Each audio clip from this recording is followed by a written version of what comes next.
walang bawal, matatay ka, dun sa harap ng bahay, dun ka na lang tumae. Matatay na ako eh. Ay, bawal ka eh. Doon sa CR pwede. Pero dito sa harap ng bahay, bawal tumae rito. Ay, kung sabihin walang bawal, sige, tumae ka na dyan. Matatay ka na eh. Saan ka inabutan ng pag-ihi? Sa bus? Umihi ka sa bus.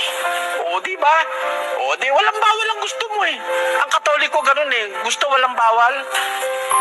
Mag-isip kayo kung anong bawal. Lahat ng gusto mo, pwede mong gawin. Kaya hindi ka tayo sanay sa bawal eh. Pag nakarinig kayo ng bawal, akala mo hindi totoo. Pero yung pala, yung bawal, yun ang sa Diyos. May bawal ang Diyos eh. Mag-isip ka lang. May bawal. O, di ba gusto mo babae? Lalaki ka. Di ba gusto mo babae? O, tanong, lahat ba ng babae pwede? Bawal. Pagka lahat ng babae pwede, magkakalat ka ng lahi. Di ba? Bawal yon. Away ang mangyayari ron. Malay mo, gusto mo rin yung kumari mo, ando si kumpadre.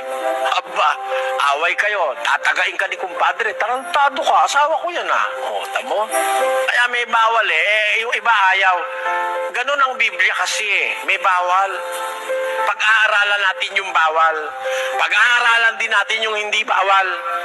Pag-aaralan din natin yung gusto mo na pwede. Yan ang doktrina ni Kristo.